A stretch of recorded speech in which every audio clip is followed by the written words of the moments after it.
Juan Manuel Alfonso López.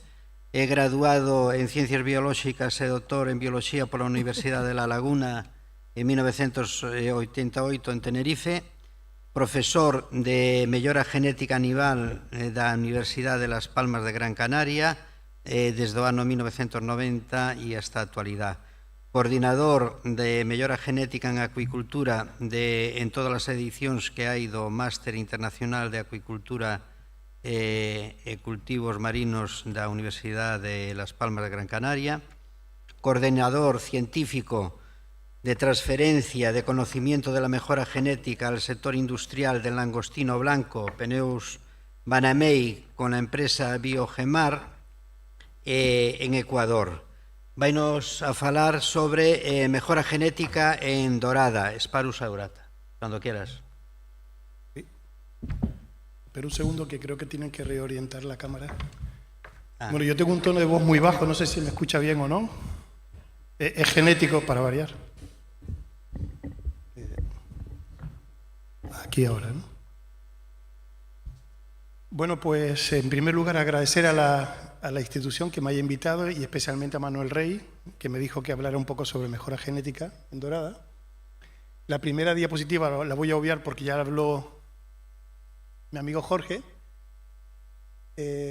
pero claro, esta necesidad que existe de disponer de proteína, en principio los países que son del tercer mundo son los que van a ser realmente en los próximos años los productores, y los consumidores vamos a ser en los países más desarrollados. Eso es lo que dicen los modelos estadísticos, y quienes explican mayormente este crecimiento, que creo que lo comentó Albert también, van a estar en un 32,5%, las tilapias, los camarones y langostinos. El camarón fundamentalmente se refiere al banamey, y otras especies entre las cuales están los peces marinos, y aquí está incluida la dorada de la que vamos a charlar un poquito hoy. En el caso particularmente de España pueden ver las diferencias entre agua dulce y agua salada, lo que es el consumo, que también lo comentaron esta mañana, que es bastante importante. Y ¿qué es lo que podemos hacer nosotros desde el punto de vista de la genética para aumentar la cantidad de proteínas? Pues nada, implementar programas de selección genética, que realmente la idea es muy sencilla, es decir, con métodos de selección, especialmente hablo de la metodología Blue, que es la que nos permite conseguir unos progresos muy sesgados y muy buenos a lo largo del tiempo. Es simplemente cambiar el valor productivo en un momento determinado a otro momento posterior, ¿no? Tanto de manera descendente como de manera ascendente. Todo depende del carácter, bajar una prevalencia, o en este caso una malformación, o mejorar el crecimiento en cualquier especie, ¿no? La idea es bastante sencilla, pero necesitamos conocer previamente el modelo de negocio de la mejora genética. No es coger un montón de ecuaciones y lanzarlas, porque eso no funciona. Hay que conocer el sistema de negocio para que pueda ser factible, pues si no la empresa te da una patada en el trasero, y de muy bien ver además cómo tiene que ser. Entonces normalmente el sistema se estructura en criaderos, donde están los reproductores de élite, luego las multiplicadoras, están los reproductores que amplifican la genética del criadero para abastecer el sector del engorde, y finalmente viene la comercialización, fundamentalmente atendiendo dos criterios, que esto va desde aquí hasta abajo. Es decir, tenemos que tener una evaluación del talento genético de los reproductores sobre el carácter de interés comercial para la industria, y a su vez tener un control del parentesco de los animales que vas produciendo a lo largo de las generaciones, ¿no? Para no entrar en consanguinidad. Cuando nosotros llegamos a un acuerdo entre ambas partes, ¿no? Que son un mare magnum de conceptos y lo sabemos sincronizar en el espacio y en el tiempo dentro del contexto de la producción, llegamos a grandes acuerdos, digamos, científico-comerciales, que le permiten a la empresa conseguir esas plusvalías adicionales sin modificar su modelo de negocio. Aquí tiene un ejemplo que es muy famoso en pollo en los últimos 50 años, de lo que ha sido capaz la genética de hacer. Ha evolucionado mucho todos los sectores, pero la genética es posiblemente la única que es capaz de multiplicarte por 2, por 3, por 4 lo que es la media de la producción. En concreto, hablando sobre los programas de mejoras genéticas que hay en el mundo, sobre la última revisión que hay, una de las últimas, podemos ver que hay un mayor número de programas siempre en organismos de agua dulce que frente a organismos marinos. También el número de familias que son capaces de abordar, que esto es una de las claves de los programas de mejora genética, el número de familias.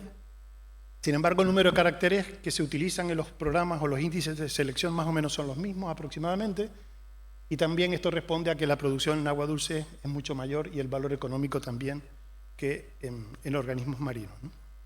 lo cual quiere decir que en organismos marinos tenemos mucho margen, como podemos ver aquí en las estadísticas europeas. España es un gran productor, sin duda alguna, y además dentro de la Unión Europea la dorada se encuentra en el top de las especies marinas, con lo cual digamos que estamos en una muy buena posición para mejorar genéticamente la dorada, ¿no?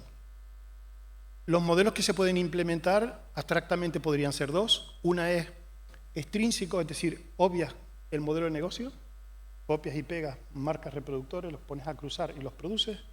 Eso tiene su ventaja y su desventaja, pero tienes que usar sistemas de marcaje, y aquí también tienes un efecto tanque importante que a veces ni siquiera el bloop es capaz de quitarlo. Sería como el sea lice en el salmón, que no es capaz de quitarlo matemáticamente. Y luego tienes los modelos intrínsecos, es que primero entiendes el modelo de negocio, ¿no? Que sabes que se hacen muchas puestas masales en el caso de la dorada, y tratar de incrustar tecnología a ese modelo para sacar los valores genéticos que necesita la industria. Entonces, por ejemplo, tienes marcadores genéticos tipo microsatélites, una supermúltiple, un concepto que introdujimos de humana al mundo de los peces, concretamente a través de la dorada, así como ya hoy en día se puede disponer en el caso de la dorada un SNP chip de casi 30.000 SNPs, ¿no? Que contempla toda la variabilidad genética de los estados reproductores que hay en Europa, ¿no? ¿Qué caracteres son importantes para la industria? Bueno, aquí les voy reflejando un poquitito, les van saliendo enunciados, y aquí tienen un review que se hizo recientemente, el 2016-2017, por Janssen y también por Chabanet, que pueden ver que estos son, en el orden que han salido, han sido los más relevantes en cuanto a los programas de mejora que han confesado que existen, ¿no? Y que tienen caracteres importantes. Los métodos que utilizan siempre, normalmente son información familiar, donde aparece una F, y donde aparece una M, información, son apareamientos masales. Y como pueden ver en el caso de la dorada, los progresos de la respuesta a la selección pues están entre un 10 y un 15% aproximadamente, y la presión de selección puede estar alrededor posiblemente del 5%, ¿no? En cuanto, por ejemplo, a la revisión que hizo Chabanet, en la dorada, la semilla que nosotros consumimos es realmente, esto es un poquito más antiguo, hay una revisión muy actualizada, pero es mucho más del 50% de lo que consumimos está genéticamente intervenida, no genéticamente modificado, sino en el mismo sentido que nosotros seleccionamos nuestras mascotas para parear. Bueno, la ley ahora no lo permite. Y podemos ver aquí, por ejemplo, que la mayor parte de los proyectos siguen utilizando puestas masales, ¿sí? Y utilizan marcadores, como les lo comentaba anteriormente, porque es verdad que el SNP chip que ha salido en el Performfish es muy reciente y no le ha dado tiempo a implementarse en los proyectos, ¿no? Selección genómica. ¿Qué hemos hecho nosotros en España para potenciar, en general en la Unión Europea, pues que las empresas utilicen la mejora genética en su modelo de negocio que nació antes que la genética en sí misma? Bueno, pues desde hace 2008 creo que fue aproximadamente, hicimos un proyecto que se llama Progensa, que ha funcionado hasta la actualidad con financiación Jacumar, que ha aglutinado a todos estos actores de las partes de asociaciones y administraciones, todas estas universidades y todo este sector empresarial de nuestro país. Nos hemos comportado como una multinacional intelectual en el que hemos manejado, ¿no? Con la ayuda de todos, ¿no? Lo hemos coordinado, más que manejado, hemos coordinado para producir tecnología y conceptos que sean introducibles en el sector. Bueno, pues los objetivos fundamentales de Progensa siempre han sido hacer la producción en las condiciones industriales, ¿no? Estudiando también la semilla, qué comportamiento tiene en los diferentes sistemas de cultivo, que sabemos que hay varios. Por ejemplo, en Andalucía se caracteriza por la dorada de esteros. El estudio genético de todos los caracteres desde talla chiquitita hasta el kilo, ¿sí? Desarrollar nuevos marcadores, en este caso hemos contribuido en la parte de SNPs, en este caso con Manuel Manchado, y desarrollo de algunos genes candidatos. También desarrollar técnicas facilitadoras para el caso de la reproducción, hacer bancos de germoplasma, KETs, es decir, técnicas de ingeniería que nos permitan automatizar la caracterización y hacerlo de manera masiva e incluso llevarlo a escala industrial. La optimización de la gestión y el manejo de los reproductores siempre a la escala industrial. Explorar el efecto que tienen la nueva industria, ¿no? De formulación de dieta sobre esos genotipos que ya tú seleccionaste previamente, ¿sí? Ver cuál sería el comportamiento en un futuro. Y finalmente, estudiar la resistencia a parásitos, bacterias y virus, ¿no? ¿Sí? Les voy a contar de todo esto solamente algunos detalles, porque hemos publicado bastante.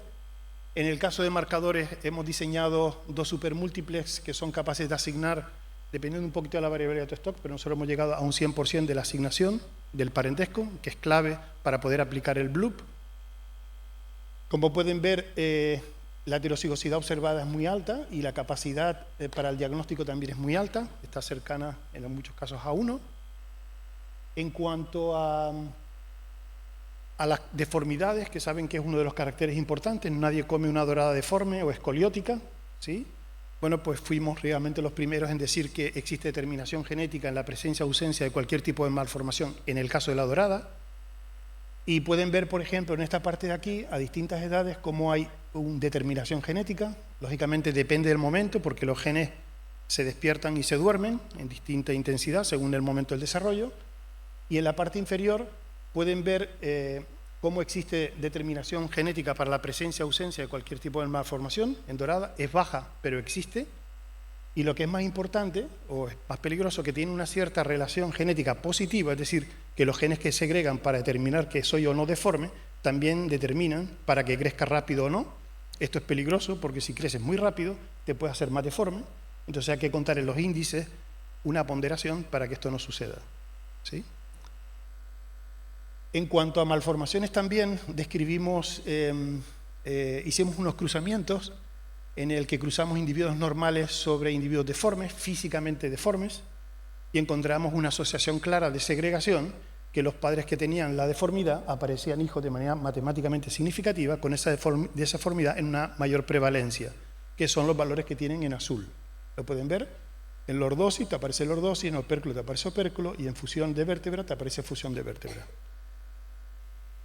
Es más, en el caso de las malformaciones, que hemos hecho como un poco una historia, encontramos regiones del genoma en dorada que aglutinaban genes-efectos, ¿no?, que son capaces de determinar la presencia o ausencia de la malformación, y hemos encontrado lo que se llaman QTLs, Quantitative Trait Loci, para la lordosis, para las fusiones de vértebras, ¿no?, incluso para opérculo, que son estas que están señaladas aquí sobre el mapa, y todas estas que no se ven muy bien, pero estos numeritos que están aquí son marcadores microsatélites, ¿sí?, que puedes buscar la asociación, como una chicuadra de Pearson clásica, ¿sí?, y ver si están asociados. Bueno, describimos por primera vez esta malformación, que es como coger una dorada, le coges la cabeza, le pones un sacacorcho, ¿no?, y solo podemos ver la cola, que se llama LSK, le denominamos así LSK, y podemos ver, encontramos un montón de QTLs para el LSK, no tiene importancia industrial alguna, en prevalencia, pero ha sido la llave para encontrar los genes, que no se los voy a mostrar porque estamos preparando el paper. Hemos encontrado los genes que determinan las malformaciones en dorada, a raíz justamente de estos QTL de los LSK. Pueden ver que hay mucha significación estadística con muchos métodos, muchos modelos, y especialmente los genes vienen porque hemos encontrado determinados marcadores microsatélites que estaban en el mapa anterior que están vinculados, ¿sí?, con el QTL y explican una gran parte de la información o de la variabilidad que aparece a escala industrial. También hemos desarrollado software para automatizar los procesos de caracterización, que esto es importante en genética cuantitativa porque normalmente necesitas matices muy grandes, de tal manera que hemos hecho un software que te permite caracterizar morfológicamente la dorada, la corvina y el pargo, ¿no?, uno de los pargos, el bocinegro. Aquí, por ejemplo, tienen algunos resultados que hemos conseguido, que hemos publicado respecto al IMAFISH, en la que normalmente teníamos la duda de que, claro, la aleta se queda por encima del dorso, y eso cuando haces alturas te puede errar y meter un gazapo en las estimas de los parámetros, y entonces en la predicción de las producciones, porque las empresas, si trabajas con empresas, lo primero que te dice es: si tu proyecto me cuesta $1 millón, ¿no?, y yo te hago una predicción que va a ganar $3 millones, si no lo gana te llama por teléfono. Eso siempre es así. Entonces, si tú haces mal las estimas, te sale todo mal la predicción. Entonces, bueno, con el software hicimos un contraste entre fotografías no editadas, fotografías editadas, y comprobamos la estima de parámetros y es prácticamente la misma. Es decir, el software es insensible a la toma de fotos por la presencia de aletas en distintas partes del cuerpo. Con respecto a la resistencia a enfermedades, contarles algunas. Esta la hicimos con Manuel Manchado en un episodio natural que hubo de linfoquistis en un estero y pudimos comprobar que efectivamente lo que es la susceptibilidad a la enfermedad, tanto por la vía del número de copias como la presencia de la enfermedad por un sistema binario, bueno, son métodos diferentes, pudimos encontrar que por el número de copias no encontramos susceptibilidad, pero sí que la encontramos por el tema de la presencia-ausencia, y lo más importante es que la correlación genética entre ambas es muy elevada, muy elevada, tanto en el lote 1 como en el lote 2. ¿Sí? En cuanto a perfil, en la parte de nutrición, lo hicimos con Eva, en Murcia. Bueno, hicimos varias cosas, pero una de las pueden ver aquí, que hay determinación genética aditiva para los MUFA, serían los monoinsaturados. Para los poliinsaturados es muy escasa. De hecho, con los experimentos que hemos hecho con Marisol, cuesta mucho desde el punto de vista genético, ¿no?, mejorarla pues, a través de la expresión de la delta 6. Y sin embargo, encontramos una buena variabilidad moderada en el ratio omega 6, omega 3. ¿Sí? En cuanto... Ya estoy acabando, Jacobo. Me queda poquito, si voy bien de tiempo. Y vas bien, vas bien. ¿Sí?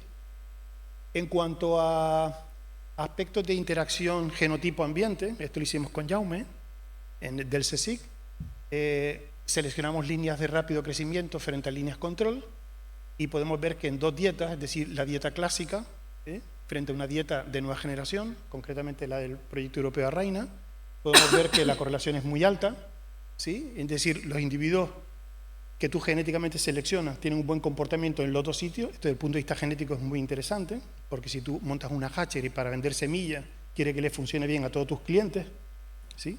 Digamos que los clientes aquí serían las dietas, por visionarlo en la comparativa. Y lo interesante aquí ver es que el animal de élite es capaz de modular, según la dieta, la longitud del intestino y seguir siendo el primero. Lo pueden ver, aquí el élite es bajo y aquí modula la longitud del intestino. O sea, realmente cuando uno hace selección, está haciendo selección para un montón de genes, no los ves, ¿no?, pero esos efectos se van sumando y te dan el valor genético del animal y tú lo seleccionas simplemente por este último valor. En cuanto para ir acabando, quería mostrarles el efecto que tiene sobre la política del manejo, también la genética. Entonces, nosotros hicimos, para el caso de las deformidades, cogimos animales que eran fenotípicamente normales, perfectos, te los hubieras quedado, pero genéticamente unos eran deformes y otros eran normales. Seleccionamos animales simétricos, o sea, totalmente distintos, ¿no? Si uno tenía +5, lo tendría -5. Seleccionamos reproductores, digamos, deformes e individuos normales, y entonces los apareamos dentro de ellos, produciendo la misma consanguinidad, ¿no? Tendría el mismo parentesco, con lo cual la homocigosidad de otros genes que no tiene que ver con, no tendría efecto, sino solamente sería de los genes a través de los cuales seleccionaste los animales. Entonces nos encontramos que las puestas, lógicamente lo encontramos, la de los animales deformes es peor, en longevidad y en calidad, es mejor los animales normales, hablo desde el punto de vista genético, no fenotípico, todos eran fenotípicamente normales. Desde el punto de vista de quién explica más a lo largo del periodo de puesta completo, organizados por quincena, en la producción de huevos totales, la varianza, ¿quién más lo explica? La genética, especialmente en los periodos que justamente las empresas cogen animales, huevos para ser sembrados, que normalmente es una ventana del día 60 al día 90, y todos los lotes van pasando por ese día y ahí van cogiendo, es más o menos el sistema. Y si miramos respecto a huevos totales, si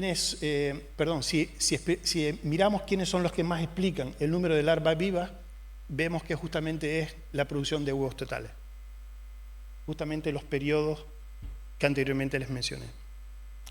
Bueno, esto es interesante porque con esta diapositiva acabo mi presentación, te permite tomar políticas de manejo, prácticas y a escala industrial, en el que para coger el mayor número de animales que contribuyan a constituir familias que sean genéticamente superiores, es, en vez de coger huevos en esos periodos de un solo día, cogerlos en días consecutivos.